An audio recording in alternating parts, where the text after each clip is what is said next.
اسی طرح اللہ تبارک و تعالیٰ فرماتے ہیں فَوَقَاهُ اللَّهُ سَيِّئَاتِ مَا مَكَرُوا وَحَاقَ بِآلِ فِرْعَوْنَ سُوءُ الْعَذَابِ النَّارُ يُعْرَضُونَ عَلَيْهَا غُدُوًّا وَعَشِيًّا وَيَوْمَ تَقُومُ السَّاعَةُ أَدْخِلُوا آلَ فِرْعَوْنَ أَشَدَّ الْعَذَابِ۔ اللہ تبارک و تعالیٰ نے وقاہ اللہ سیئات ما مکروا کہ جو انہوں نے مکاریاں کی تھی، چالاکیاں کی تھی، تو یہ چالاکیاں یہ جسم کرتا تھا یا خواب خیال والا جسم کرتا تھا؟ تو عذاب کا مجھ تھا کہ یہی عذاب جسم بنا یا خواب خیال والا جسم بنا؟ تو فرمایا اللہ تعالیٰ نے ان کو عذاب میں گھیر لیا اور وہ دریا میں غرق ہو۔ یہ پہلا عذاب تھا جو دنیا والا عذاب تھا، اس میں یقیناً جسم اور روح دونوں شریک رہے ان کے۔ اس کے بعد فرمایا النار یعرضون علیہا غدوا وعشیا، پھر عذاب قبر شروع ہوا۔ یہ آگ پر پیش کیا گیا، یہ کیا جاتا ہے دن رات ان کو۔ بخاری شریف میں بھی حدیث پاک ہے کہ صبح اور شام قبر والے کو اس کا ٹھکانہ دکھایا جاتا ہے۔ اگر وہ جنت کا مقیم ہے تو جنت والا ٹھکانہ دکھایا جاتا ہے، اگر دوزخی ہے تو اس کو دوزخ والا ٹھکانہ دکھایا جاتا ہے۔ اور اس کے بعد تیسرا ادخلوا آل فرعون اشد العذاب، تیسرا عذاب جو ہے وہ یہی ہے کہ آگ میں داخل کر کے دیا جائے گا۔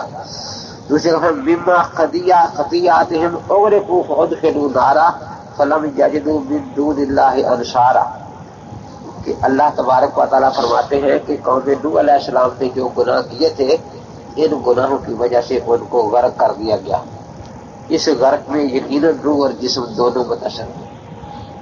اس کے بعد ادخلوا نارا، ان کو آگ میں داخل کر دیا گیا۔ پچھلی آیت میں تھا کہ قبر والا جو عذاب ہے فادخلوا فا تاکید بلا مہلہ کے لیے آتی ہے، اس لیے علامہ خیالی فرماتے ہیں کہ اہل سنت والجماعت نے اسی آیت سے استدلال کیا گیا ہے کہ موت کے فوراً بعد، غرق کے فوراً بعد ان پر عذاب شروع ہو گیا۔ یہی عذاب جس کا قرآن نے ذکر کیا ہے، اس کا نام رسول اکرم نے عذاب قبر رکھا ہے۔ تو پہلا تھا کہ وہ عرض نار سے عذاب ہوگا، اور یہاں دخول نار ہے تو عرض نار کو بعض اوقات مجازاً دخول نار کہا جاتا ہے۔ جیسے حوالات جو ہے یہ گھر کی نسبت تو جیل ہے، جیل کی نسبت حوالات، تو اسی طریقے سے اصل عذاب جو ہے وہ تو وہاں دوزخ میں ہوگا۔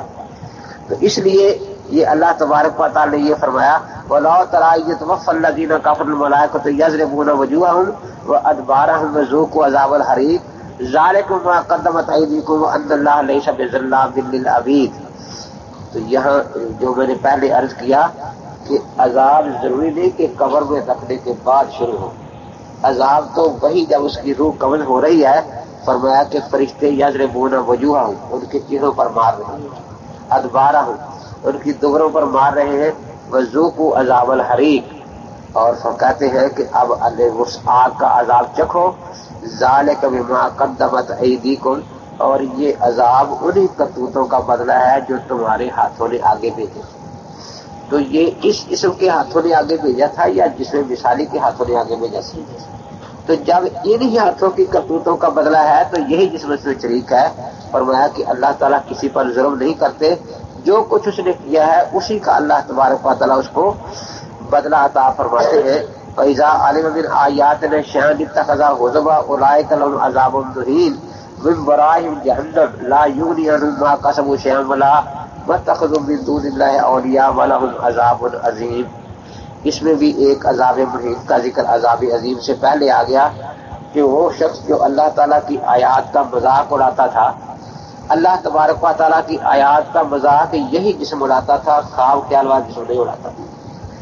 اسی جسم کو اللہ تعالیٰ نے اس کے بدلے میں عذاب میں پکڑ لیا۔ ایک عذاب تو بڑا ہوگا جہنم کا، اور ایک اس سے پہلے ذلیل کرنے والا عذاب قبر میں ہوگا۔ تو ان عذابوں کا ذکر جو ہے وہ قرآن میں ہے، اگرچہ قرآن نے ان کا نام نہیں بتایا۔ یہ تو نبی اقدس صلی اللہ علیہ وسلم نے اس کا نام بتا دیا ہے۔ جیسے نمازوں کا ذکر قرآن میں ہے لیکن اوقات کی وضاحت قرآن میں نہیں آئی، نبی اقدس صلی اللہ علیہ وسلم نے ان کے اوقات کی وضاحت فرما دی کہ اس وقت ظہر شروع ہوگی، اس وقت ظہر ختم ہو جائے گی۔ تو قرآن اور حدیث میں یہی چیز ہوتی ہے کہ جس کا وہاں اجمال ہو حدیث میں تفصیل آ جاتی ہے۔ تو اس سے یہ بات تو واضح ہو رہی ہے جو اہل سنت والجماعت کا عقیدہ ہے کہ عذاب و ثواب قبر میں جسم اور روح دونوں شریک ہیں. من اظلم من افترا علی اللہ کاذبا او قال اوحی الی ولم یوحى الیہ شیء ومن قال سأنزل مثل ما انزل اللہ ولو تری اذ الظالمون فی غمرات الموت والملائکۃ باسطوا ایدیہم اخرجوا انفسکم الیوم تجزون عذاب الہون بما کنتم تقولون علی اللہ غیر الحق وکنتم عن آیاتہ تستکبرون. امام بخاری نے صفحہ 183 پر، ابن قیم نے کتاب الروح صفحہ 105 پر، ابن تیمیہ نے فتاوی جلد 4 صفحہ 266 پر سورہ انعام کی اس آیت سے عذاب و ثواب قبر میں استدلال کیا ہے کہ اللہ تعالیٰ فرماتے ہیں اس وقت دیکھو جب ظالم غمرات موت کی سختیوں میں ہوں گے، اور موت اسی جسم کو آتی ہے، وہ خواب خیال والے جسم کو نہیں آتی. آگے فرمایا والملائکۃ باسطوا ایدیہم اخرجوا انفسکم، تو فرشتے جو جان نکالتے ہیں وہ اسی جسم سے نکالتے ہیں، خواب خیال والے جسم سے. اور پھر ساتھ کہہ رہے الیوم تجزون، آج ہی تمہیں عذاب دیا گیا. تو اس سے یہ پتہ چلا کہ قرآن پاک میں اس بات کی وضاحت تو موجود ہے کہ عذاب کا دنیا کا ہو، قبر کا ہو یا آخرت کا ہو، اس میں جسم اور روح دونوں چیزیں. اگرچہ اس کا نام جو عذاب و ثواب قبر ہے یہ لفظ قرآن پاک میں نہیں ہے، اور یہ لفظ نبی اکرم صلی اللہ علیہ وسلم نے یہ نام اس عذاب کا رکھا ہے. تو جب یہ بات واضح ہو گئی تو اس سے یہ پتہ چلا کہ عذاب و ثواب قبر جسم اور روح دونوں کو ہے. تو جسم میں کچھ نہ کچھ احساس ماننا پڑے گا جس سے عذاب و ثواب کا احساس ہو، اور یہ احساس تعلق روح کے بغیر نہیں مانا جا سکتا. اگر اس کے ساتھ تعلق ہے، اسی لیے یہ جب مسئلہ شروع کرتے ہیں حیات النبی کا پہلے یا سما کا، تو ان سے پوچھنا یہی چاہیے کہ پہلے یہ بتائیں آپ عذاب و ثواب قبر کے قائل ہیں یا؟ اگر وہ کہیں کہ ہم قائل ہیں تو اس عذاب و ثواب میں جسم شریک ہے یا نہیں.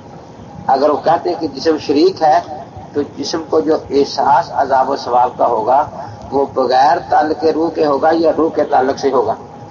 تو اب یہ متواتر حدیثیں جو ہیں قدر مشترک متواتر عذاب و ثواب کی، ان سے پتہ چلتا ہے کہ وہاں عذاب و ثواب کا احساس جسم کو ہوتا ہے.